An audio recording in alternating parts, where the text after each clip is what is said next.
Hello everyone, welcome to commerce connection. आज का topic रहेगा अकाउंटिंग। सबसे बेसिक कॉन्सेप्ट अकाउंटिंग क्या होता है। आप अगर ये वीडियो देख रहे हो तो आपके दिमाग में सबसे पहले यही चीज़ आएगी कि हमने कॉमर्स एज ए सब्जेक्ट तो ले लिया, लेकिन इसमें जो सब्जेक्ट है अकाउंटिंग, उसका मतलब क्या है, कहाँ ये यूज़ होता है, क्यों हमको अकाउंटिंग पढ़नी होती है। तो अकाउंटिंग जब भी आप पढ़ोगे तो आपके दिमाग में आता है कि ये ज़रूर कोई बिजनेस से रिलेटेड होगा। आप अपने आप को एक बिजनेसमैन की तरह ट्रीट करोगे। अकाउंटिंग सब्जेक्ट करते हुए आप एक कंपनी के ऑनर की तरह बिहेव करोगे जब भी आप अकाउंटिंग को एक सब्जेक्ट की तरह पढ़ोगे। इसमें हर एक टर्म आपसे रिलेटेड होगी, चाहे वो कैपिटल हो, चाहे किसी कस्टमर के साथ डीलिंग हो, तो आप ही वो पर्सन हो, आप ही बिजनेसमैन हो जो हर टाइप का ट्रांजैक्शंस करेगा। ठीक है, तो उससे पहले इसको समझने के लिए अच्छे से अकाउंटिंग को, तो आप हो एक बिजनेसमैन। आपने सोचा है कि मैं एक बिजनेस स्टार्ट करता हूँ। अब बिजनेस कोई भी हो सकता है, बिजनेस किसी भी प्रोडक्ट का हो सकता है या फिर कोई कंपनी है अलग से। तो उसमें मेन चीज़ें क्या आती हैं। सबसे पहले बिजनेस को स्टार्ट करने के लिए उसमें कुछ कैपिटल की इन्वेस्टमेंट होगी। आप उसमें पैसे लगाओगे तभी तो वो बिजनेस स्टार्ट होगा। चाहे कम अमाउंट से लगाओ, बिजनेस छोटे भी होते हैं बड़े भी होते हैं, तो उसके लिए कुछ पैसा इन्वेस्ट तो करना पड़ता है, उसे ही कहा जाता है कैपिटल। या तो आपके पास होगा वो पैसा या तो आप कहीं से बोरो करोगे, तो यहाँ पे बोरो वाला टर्म भी आ जाता है। आप ट्रेडिंग करने वाले हो, अगर आप किसी प्रोडक्ट को बनाना है और फिर उसको बेचना है तो ये क्या होता है, इसको ट्रेडिंग बोलते हैं। ये भी एक टर्म आएगी कॉमर्स में। आप किसी की पेमेंट भी करोगे, अगर आपने बोरो किया है तो आप उसको इंटरेस्ट भी तो दोगे, है ना। अगर आपने लोन लिया है, बैंक से ही लिया, तो आप इंटरेस्ट भी पे करोगे। अब बिजनेस आपने बनाया है तो उसमें प्रॉफिट भी हो सकता है, लॉस भी हो सकता है। तो ये सब चीज़ें है क्या, जब हम इन सब चीज़ों का रिकॉर्ड रखते हैं तो उस रिकॉर्ड रखने को ही क्या कहा जाएगा, अकाउंटिंग। उसमें हर एक चीज़ आ जाती है। एक छोटी सी ट्रांजैक्शन से, एक छोटा सा रॉ मटेरियल परचेज करने से उसको सेल करने तक जो आपको प्रॉफिट होगा, और उसके बीच में जितने भी आपके एक्सपेंसेस होने वाले हैं या जितनी भी ट्रांजैक्शंस होंगी, पेमेंट्स होगी, इनकम्स होंगी, ये सब क्या हैं, इन सबको रिकॉर्ड रखना को ही क्या बोला जाता है, अकाउंटिंग। तो हम कह सकते हैं कि टू कीप अ कंप्लीट और and systematic record of each and every business transaction enter during the year. इस चीज को, इस आर्ट को ही कहा जाता है अकाउंटिंग। ठीक है, तो अगर आप बिजनेस के फील्ड में आ चुके हो तो उससे रिलेटेड आप जितना भी काम करने वाले हो वो उसके किसके अंडर आता है, अकाउंटिंग के अंदर ही आता है। तो आपको जब भी आप ये चैप्टर स्टार्ट करोगे, आप अपनी बुक में देखोगे एक डेफिनेशन, और अगर ये डेफिनेशन आप एक बार पढ़ लोगे तो आप इसको भूल नहीं पाओगे, चाहे जितनी मर्जी कोशिश कर लो। अगर आप एक कॉमर्स स्टूडेंट हो तो अभी डेफिनेशन है क्या, according to American Institute of Certified Public Accountant. अब इस डेफिनेशन को पढ़ते ही आपको अकाउंटिंग का मीनिंग समझ आ जाएगा। इसमें जो जितने भी पॉइंट्स दे रखे हैं वही इसके फीचर्स हो जाएंगे। क्या है ये, अकाउंटिंग इज अ आर्ट। ये एक आर्ट है, एक कला है। किसकी, recording, classifying and summarising in a significant manner and in terms of money, transactions and events which are in part at least of a financial character and interpreting the result thereof। अजीब लगी होगी आपको पहली बार पढ़ने पर, लेकिन ये definition आपकी लाइफ का एक पार्ट बनने वाली है, क्योंकि ये डेफिनेशन आप एक बार पढ़ने के बाद इसको भूलने वाले बिल्कुल भी नहीं हो। उसके बाद चाहे आप बीकॉम करो, एमकॉम करो, सीए करो, कुछ भी करो, ये डेफिनेशन आपका साथ हमेशा देगी। तो इस डेफिनेशन को जैसे ही हम समझेंगे तो हमारा कैरेक्टरिस्टिक्स, हमारे जो प्रोसेस है अकाउंटिंग का, वो सब तैयार हो जाएगा। तो इस डेफिनेशन को समझने के लिए हम इसको पॉइंट्स में डिवाइड कर लेते हैं। सबसे पहले इसमें बोला है कि अकाउंटिंग एक आर्ट है, एक कला है, लेकिन साथ में साथ ये आर्ट के साथ एक साइंस भी है। तो इसका एक पॉइंट, एक कैरेक्टरिस्टिक बन जाएगा, accounting is an art as well as science. ये दोनों चीजें हैं। आपने कॉमर्स एक सब्जेक्ट लिया है, आपने आर्ट या साइंस नहीं लिया है ना, ह्यूमैनिटीज और साइंस एज ए स्ट्रीम नहीं ली, लेकिन अकाउंटिंग ही एक आर्ट भी है, साइंस भी है। कैसे आर्ट क्यों है? क्योंकि ये एक टेक्निक है। किसकी टेक्निक है? प्री डिटरमाइंड ऑब्जेक्टिव्स को अटेन करने की।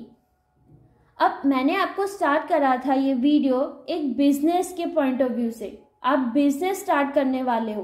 अब बिजनेस क्यों स्टार्ट कर रहे हो? आपका ऑब्जेक्टिव क्या है बिजनेस स्टार्ट करने का? क्यों आपने एक बिजनेस स्टार्ट करा? क्यों? क्योंकि हमको प्रॉफिट चाहिए, हमको अपने लाइवलीहुड के लिए कुछ तो चाहिए होगा ना। और उस बिजनेस को स्टार्ट करने के लिए हमने यही सोच के करा है कि आगे जाके हमको प्रॉफिट मिले। तो ये हमारे क्या है? ऑब्जेक्टिव हैं। तो इन्हीं ऑब्जेक्टिव्स को अटेन करने के लिए जो टेक्निक यूज की जा रही है वो अकाउंटिंग यूज की जा रही है। अब अकाउंटिंग अपने आप में एक सिंपल सा एक पॉइंट नहीं है। अकाउंटिंग में बहुत कुछ आता है। इसमें और चीजें क्या आती हैं? इसके अंदर स्टैंडर्ड्स आते हैं, प्रिंसिपल्स आते हैं, कॉन्सेप्ट्स आते हैं। यानी कि ये वो रूल्स हैं, वो कॉन्सेप्ट्स हैं जिनके बेसिस पर ही अकाउंटिंग की जा रही है। यही कारण है कि अकाउंटिंग को साइंस भी कह रहे हैं। क्यों? साइंस का क्या मतलब हुआ? साइंस किस पर बेस्ड होता है? कुछ एक्सपेरिमेंट्स करी हैं, कुछ थ्योरीज हैं जिनके ऊपर बेस्ड होता है। जो जितने भी चीजें हम पढ़ रहे हैं साइंस में, कुछ एक्सपेरिमेंट करने के बाद ही हमें पता चला कि बैक्टीरियाज हैं, एटम्स हैं, है ना। तो इन्हीं बेसिस पर जो प्रिंसिपल्स हैं, स्पेसिफाइड प्रिंसिपल्स अकाउंटिंग के, वो क्या है? स्टैंडर्ड्स, उसके प्रिंसिपल्स और कॉन्सेप्ट्स, कन्वेंशंस। ये सब चीजें आपको अभी नहीं लग रही होंगी, लेकिन जैसे जैसे आप पढ़ना स्टार्ट करोगे, क्लास 11 की बुक में आगे बढ़ोगे, हर एक चैप्टर करोगे, तो हर एक पॉइंट का अलग अलग चैप्टर गिवन है, जिसको अच्छे से एकदम बेस क्लियर करने वाला जो टॉपिक्स हैं वो आपको अकाउंटिंग की बुक में मिलेंगे 11th की। ठीक है, इसीलिए हम कहेंगे अकाउंटिंग आर्ट भी है और साइंस भी है। अब दूसरी बात इसमें कही थी डेफिनेशन में, रिकॉर्डिंग। तो रिकॉर्डिंग के लिए भी क्या बन जाएगा? एक अलग से फीचर बन जाएगा। ये रिकॉर्ड करता है। क्या रिकॉर्ड करता है? फाइनेंशियल ट्रांजैक्शंस को रिकॉर्ड करता है। सिर्फ बहुत सारी ट्रांजैक्शंस होती हैं बिजनेस में, बहुत चीजें होती हैं जो हमको देखने को मिलती हैं, लेकिन हम अकाउंटिंग में सिर्फ उन चीजों को लिखते हैं जो फाइनेंस से रिलेटेड है, जिनको हम मनी में मेजर कर सकते हैं, जो इन टर्म्स ऑफ मनी होगी, फाइनेंशियल कैरेक्टर की होगी, उन्हीं को हम रिकॉर्ड करेंगे। अब मानते हैं बहुत बिजनेस में काफी सारी ट्रांजैक्शंस हो रही हैं, प्रोडक्शन भी हो रहा है, सेल्स भी हो रहा है, क्वेरल भी चल रहे हैं बीच में ही मैनेजर्स एम्प्लॉयज के, वो बात नहीं मान रहे, वो उसके अकॉर्डिंग, मैनेजर के अकॉर्डिंग काम नहीं कर रहे, है ना। स्ट्राइक्स चल रही हैं, काम नहीं कर रहे, उन्होंने स्ट्राइक कर दी, हड़ताल रख दी कि हम तो काम करने वाले नहीं है, पहले हमको हमारा बोनस दो, है ना। ऐसा कुछ भी चल सकता है। लेकिन इतने सारे बिजनेस में जो ट्रांजैक्शंस हो रही हैं, हम सबको अकाउंटिंग के फॉर्म में नहीं लिख सकते। हम ये नहीं लिख सकते कि इस तारीख को क्वेरल हुआ है, नहीं। अगर उससे हमें कोई लॉस हो रहा है मनी की टर्म्स में, तब हम लिखेंगे। अब इसमें से जो फाइनेंशियल ट्रांजैक्शंस हैं, हमने ले लिया, प्रोडक्शन करा था हमने, इतने का कॉस्ट आया प्रोड्यूस करने में प्रोडक्ट को, और सेल करने में इतने का हमारा सेल हुआ। तो ये फाइनेंशियल ट्रांजैक्शंस थी जो हमने अलग से नोट कर ली, रिकॉर्ड कर ली। तो इसीलिए अकाउंटिंग को रिकॉर्डिंग कहा जाता है। इसको और अच्छे से एक्सप्लेन करने के लिए, रिकॉर्डिंग का मतलब है अकाउंटिंग में जर्नल, जर्नलाइजिंग। यहाँ पर हर एक चीज की एंट्री की जाती है क्रोनोलॉजिकल ऑर्डर में। जिस भी डेट को वो हो रहा है, इतनी डेट को हमने रॉ मटेरियल परचेज करा, तो हम उसकी एंट्री कर देंगे। इतने को हमने सैलरी दी एम्प्लॉयज़ को, तब हम एंट्री कर देंगे। ये हमको प्रॉफिट हुआ तो हमने ये भी कर दिया एंट्री, सेल करा तो एंट्री कर दी। तो इस तरीके से जब हम एक एक चीज़ की एंट्री करते हैं, रिकॉर्ड करते हैं, उसी को अकाउंटिंग टर्म में कहा जाता है जर्नल। क्या कहा जाता है? जर्नल। जर्नल में हर एक ट्रांजैक्शंस को रिकॉर्ड किया जाता है in terms of books, in terms of money. अब जैसे मैंने आपको बताया था, बिजनेस स्मॉल भी हो सकता है, बिग भी हो सकता है। अगर तो स्मॉल बिजनेस हैं तो उनमें जो ट्रांजैक्शंस हैं वो कम होंगी, इसीलिए कम ट्रांजैक्शंस होने के कारण वहाँ पे हम सिर्फ जर्नल करेंगे, यानी कि जर्नल एंट्रीज कर देंगे।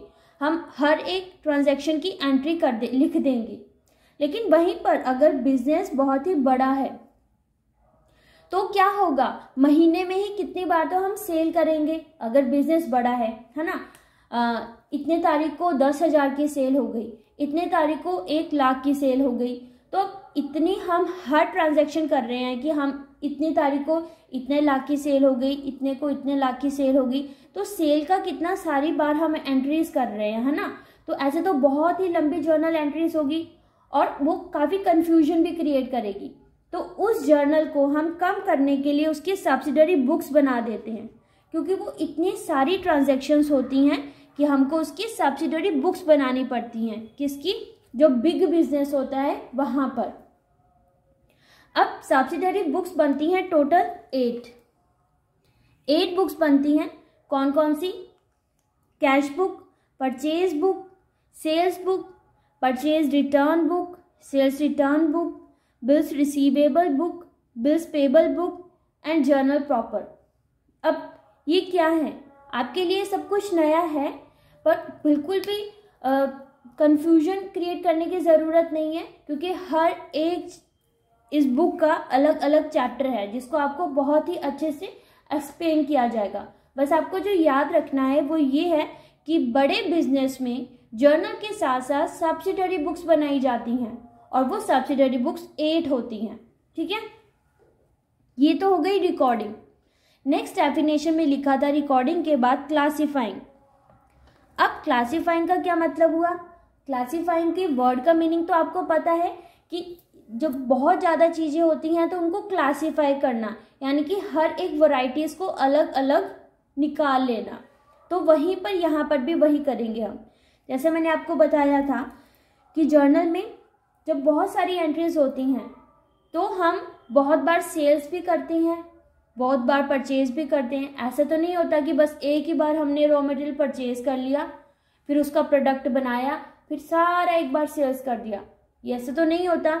हम साथ के साथ परचेज भी करते रहते हैं, फिर थोड़ा बल्क बन गया उसको सेल कर देंगे, जो प्रॉफिट आएगा वहीं से हमने फिर रॉ मटेरियल खरीद लिया, फिर प्रोड्यूस करा, फिर सेल कर दिया। तो ये जो प्रोसेस है वो चलता रहता है। जो इतनी सारी जर्नल्स हो जाती हैं उनको क्या कर दिया जाएगा? क्लासिफाई कर देंगे एक अलग से। जैसे सारे जितने भी सेल्स हुए हैं हम उनको अलग से क्लासिफाई कर दिया, जितने परचेज हुए हैं उनको अलग से क्लासिफाई कर दिया, कोई सैलरी की ट्रांजैक्शंस हो रही हैं तो उसको भी क्लासिफाई कर दिया अलग से। जितनी बार सैलरी दे रहे हैं, हर महीने सैलरी दी जाती है ना। और हम जो अकाउंटिंग का सारी ट्रांजैक्शंस करते हैं, सारी रिकॉर्डिंग करते हैं, वो हम पूरे 1 साल की करते हैं, जिसको अकाउंटिंग टर्म में फाइनेंशियल ईयर कहा जाता है। और अकाउंटिंग फाइनेंशियल ईयर कहाँ से कहाँ तक होता है? 1 अप्रैल से 31 मार्च तक। ठीक है, जैसे हम जो कैलेंडर ईयर यूज़ करते हैं वो तो हमारा 1 जनवरी से स्टार्ट होता है 31 दिसंबर तक, लेकिन जो फाइनेंशियल ईयर होता है वो 1 अप्रैल से 31 मार्च तक होता है। ये भी आपने देखा होगा, जो बजट बनाया जाता है उसको भी एक पूरा फाइनेंशियल ईयर तक बनाया जाता है, जो 1 अप्रैल से 31 मार्च तक होता है। ठीक है, तो इस दौरान जितनी भी ट्रांजैक्शंस हुई हैं उनको एक जैसी ट्रांजैक्शंस को क्लासिफाई कर लेते हैं। और अब इस क्लासिफाइंग को अकाउंटिंग टर्म में कहा जाता है लेजर। अभी हमने जर्नल पढ़ा, जर्नल के बाद हमने सब्सिडरी बुक्स पढ़ी, तो तीसरे नंबर पे क्या आ गया? लेजर। अब यहाँ पर लेजर ही होता है जो क्लासिफाई करता है। जो एक जैसी चीज़ें होती हैं उनको एक लेजर में, एक अकाउंट में बना लिया जाता है, इसको सेपरेट अकाउंट कहते हैं। तो classifying is the process of grouping the transactions of one nature eight one place in separate accounts. Separate accounts में अलग से उसको बना लिया। सेल्स अकाउंट अलग बना दिया हमने, परचेज अकाउंट अलग बना दिया, सैलरी अकाउंट अलग बना दिया। नेक्स्ट जो पॉइंट आता है वो आता है समराइजिंग। तो accounting is the art of recording, classifying, then आता है समराइजिंग। अब समराइजिंग का मतलब क्या हुआ कि जो हमने डाटा क्लासिफाई करा था, अब उसका क्या यूज है, हमें उसको एक अंडरस्टैंडेबल फॉर्म में और एक यूजफुल फॉर्म में बनाना है। जो किसके लिए यूजफुल होगा, मैनेजमेंट के लिए और जितने भी दूसरे यूजर्स हैं उनके लिए। तो समराइजिंग का मतलब है कि उस क्लासिफाइड डाटा को इस तरीके से बनाना कि वो यूजफुल हो। अब जो हमने लेजर्स अकाउंट्स बनाए हैं वो अभी उनके लिए यूजफुल नहीं है, क्योंकि इतने सारे लेजर अकाउंट देख के उनको क्या समझ आएगा। जो बाहर के लोग हैं उनकी बात कर रही हूँ, जो इंटरनल मैनेजमेंट है उनको तो पता है, लेकिन उनको लिए और अंडरस्टैंडेबल बनाया जाएगा, क्योंकि लेजर अकाउंट तक अभी हमारा काम खत्म नहीं हुआ। तो अब इस लेजर को, जो हमने ये लेजर बनाया है, सेल्स अकाउंट, परचेज अकाउंट, अब इनको हम ट्रायल बैलेंस में ट्रांसफर कर देंगे। ट्रायल बैलेंस वो बैलेंस होता है जो डेबिट और क्रेडिट बैलेंस को दिखाता है सारे लेजर्स अकाउंट के। लेजर अकाउंट का जो भी बैलेंस आया ना, उसको हम ट्रांसफर कर देते हैं ट्रायल बैलेंस में। आपके लिए सब कुछ नया है, पर आपको एक एक चीज समझ आ जाएगी। बस अभी आप ध्यान देना कि लेजर के बाद फिर ट्रायल बैलेंस बनेगा। ट्रायल बैलेंस में डेबिट और क्रेडिट अलग अलग बैलेंस होगा और ये आपस में इक्वल आ जाएंगे। ठीक है, जितने भी लेजर्स बनाए हैं उनका बैलेंस जब हम ट्रायल बैलेंस में लिखेंगे तो वो इक्वल आ जाएगा। अब उस ट्रायल बैलेंस के बाद फिर मेन अकाउंट्स बनते हैं हमारे trading account, profit and loss account and balance sheet. ये हमारी फाइनेंशियल स्टेटमेंट्स हैं।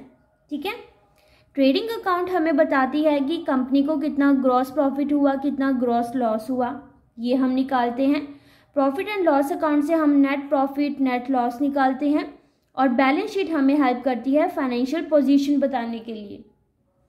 और ये बैलेंस शीट ही सबसे ज़्यादा यूजफुल होती है, क्योंकि इसी को देखकर जो इन्वेस्टर्स हैं वो इन्वेस्ट करते हैं कि कंपनी की कंडीशन अच्छी तो है, कंपनी का फाइनेंशियल पोजीशन सही तो है, वो प्रॉफिटेबल कंडीशन में है ना, तभी हम यहाँ इन्वेस्ट करेंगे, नहीं तो हम नहीं करेंगे। तो इसीलिए हमने जर्नल से लेके इन फाइनेंशियल स्टेटमेंट्स तक पहुंचना है। ये एक प्रॉपर प्रोसेस होता है। ठीक है, तो आपने डेफिनेशन देखी थी। डेफिनेशन में हमने अकाउंटिंग एक आर्ट है पढ़ लिया, रिकॉर्डिंग, क्लासिफाइंग एंड समराइजिंग पढ़ लिया इन अ सिग्निफिकेंट मैनर, यानी कि एक प्रॉपर मैनर में, एक इम्पॉर्टेंट मैनर में हम इसको करने वाले हैं। किसमें?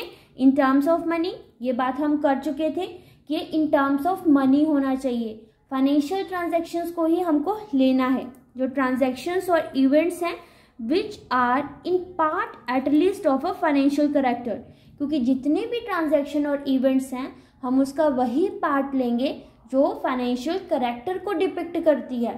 ठीक है, एंड इंटरप्रेटिंग। अब यहाँ पर इंटरप्रेटिंग द रिजल्ट देयरऑफ। अब इस लाइन का क्या मतलब हुआ? अब लास्ट में अभी हमारा काम इसका मतलब नहीं खत्म हुआ, हमें इंटरप्रेटिंग को भी एक्सप्लेन करना पड़ेगा, तो हम आगे एक्सप्लेन करते हैं। Interpretation of result. अब यहाँ पर रिजल्ट जो हमने निकाले थे, हमने बैलेंस शीट बना ली थी, हमने trading account, profit and loss account बना लिया था। अब ये कंप्लीट इंफॉर्मेशन बताती है प्रॉफिटेबिलिटी और फाइनेंशियल पोजीशन के बारे में। किसको बताना है? जो भी पार्टीज बिजनेस में इंटरेस्ट ले रही है, मतलब इंटरेस्टेड है। और कौन इंटरेस्टेड है? प्रोप्राइटर्स। प्रोप्राइटर्स वही होते हैं जो इन्वेस्ट करते हैं कंपनी के अंदर। मैनेजर्स हो गया, बैंक्स हो गए, क्रेडिटर्स हो गए, एम्प्लॉयज हो गए। अब ये बैंक्स कौन हुए? बैंक्स वही हैं जहां से हमने लोन लिया था, है ना। क्रेडिटर्स कौन है? क्रेडिटर्स भी वही लोग होते हैं जिनसे हम उधार लेते हैं। ये सब आपको बहुत ही अच्छे से आगे एक्सप्लेन किया जाएगा। एंड एम्प्लॉयज़ को तो ज़रूरी है, उसको सारी इन्फॉर्मेशन कंपनी की होनी चाहिए जहाँ पर वो काम कर रहे हैं, है ना। अब हमने इंटरप्रेट भी कर लिया, रिजल्ट्स को हमने इस तरीके से बना लिया कि अब लोग वहाँ से प्रॉफिटेबिलिटी की कंडीशन और फाइनेंशियल पोजीशन के बारे में कंपनी के जान सकें। अब हम उनको कम्युनिकेट करेंगे। किनको कम्युनिकेट करना है? जो भी यूज़र्स हैं, ये अभी तो हमने करा था, जो इंटरनल यूज़र्स होते हैं, एक्सटर्नल यूज़र्स होती हैं, दोनों जो उनकी रिक्वायरमेंट्स हैं वो। अब ऐसे आते जाते किसी को भी हम अपनी इन्फॉर्मेशन नहीं देंगे, हम सिर्फ उन्हीं को इन्फॉर्मेशन देंगे जो लेना चाहते हैं, है ना। और कौन लेना चाहता है? जो इस बिजनेस में इंटरेस्ट लेंगे, अब वो चाहे कस्टमर हो, इन्वेस्टर्स हो या और कोई भी सप्लायर्स हो, है ना। तो इस तरीके से हमारी डेफिनेशन, हमारे फीचर्स सब कंप्लीट हो जाते हैं। अब अकाउंटिंग साइकिल अगर हम इसको एक फॉर्म में लें तो अकाउंटिंग साइकिल जो आपकी बुक में भी बनी हुई है वो क्या बता रही है कि पहले ट्रांजैक्शन होगी, ट्रांजैक्शन से उसको जर्नल में कन्वर्ट करेंगे, उन ट्रांजैक्शंस को लिखेंगे, जर्नलाइजिंग करेंगे, उसके बाद हम लेजर बनाएंगे। लेकिन यहाँ पर बीच में सब्सिडरी बुक्स लिख दी। क्यों? आपको याद है ना, सब्सिडरी बुक्स मेनली वो बिजनेस बनाती हैं जो बहुत ही बड़ी बिजनेस हैं, जहाँ पे नंबर ऑफ ट्रांजैक्शंस बहुत ही ज़्यादा हैं, तो वहाँ पे ज़रूरत पड़ेगी सब्सिडरी बुक्स की। टोटल सब्सिडरी बुक्स कितनी है? 8। अब लेजर से जाएगा, ट्रायल बैलेंस बनता है, और ट्रायल बैलेंस से वो सारी फाइनेंशियल स्टेटमेंट्स बन जाएगी, चाहे वो ट्रेडिंग अकाउंट हो, प्रॉफिट एंड लॉस अकाउंट हो और बैलेंस शीट हो। तो जो ये प्रोसेस है ये है आपकी बुक में दिया हुआ, लेकिन जो मैं आपको कराऊंगी एक full fledged accounting process. Actually में होता कैसा है, जितना भी हमने अभी तक पढ़ा है ये उसकी समरी है। देखो, सबसे पहले हमारे पास ट्रांजैक्शंस आएंगी और वहाँ से हमने ट्रांजैक्शन से फाइनेंशियल ट्रांजैक्शंस लेनी है। अब वो वहाँ से हम रिकॉर्डिंग करने वाले हैं। रिकॉर्डिंग जर्नल की फॉर्म में करेंगे, और आपको बता दूं जर्नल को बुक्स ऑफ ओरिजिनल एंट्री भी कहते हैं। क्यों कहते हैं? क्योंकि सबसे पहले ट्रांजैक्शन को हम जर्नल में लिख रहे हैं, ठीक है। जर्नल को ही मैंने आगे 2 पार्ट्स में डिवाइड करा है, पहले मैं ये दिखा देती हूँ। अगर स्मॉल बिजनेस है तो वो सिर्फ जर्नल बनाएगी, है ना, लेकिन बिग बिजनेस है तो वो जर्नल के बाद सब्सिडरी बुक्स भी बनाएंगी। और हमारे पास कितनी टोटल सब्सिडरी बुक्स हैं? 8। अब रिकॉर्डिंग होगी, देन उसके बाद क्लासिफाइंग करेंगे। क्लासिफाइंग कैसे करेंगे? लेजर अकाउंट्स बनेंगे, और लेजर को बुक्स ऑफ फाइनल एंट्री कहा जाता है, क्योंकि फाइनली जितनी भी हमने जर्नल एंट्रीज करी थी उसको कहाँ पे ट्रांसफ़र कर रहे हैं हम? लेजर में। उसके बाद उसको समराइजिंग किया जाएगा ट्रायल बैलेंस में, और ट्रायल बैलेंस के बाद trading account, profit and loss account और बैलेंस शीट बनेगा। उसके बाद हम करेंगे इंटरप्रिटेशन कैसे होगी? उसकी प्रॉफिटेबिलिटी और फाइनेंशियल पोजीशन में उसको कन्वर्ट करके वो अकाउंट जो प्रॉफिटेबिलिटी के बारे में बताए, फाइनेंशियल पोजीशन के बारे में बताए, उसके बाद हम उसको कम्युनिकेट करेंगे। किनके साथ? जो भी इंटरनल और एक्सटर्नल यूजर्स हैं उनके साथ। अब जब हम उनके साथ कम्युनिकेट कर लिया, अब वो अगर ट्रस्ट दिखाएंगे कंपनी के ऊपर, तो फिर से वो हमारे साथ क्या करेंगे? डीलिंग करेंगे। तो अगेन फिर से ट्रांजैक्शन होंगी और फिर वो सारा प्रोसेस दोबारा से स्टार्ट हो जाएगा। तो इसके साथ ही जो चैप्टर की शुरुआत है वो हो चुकी है।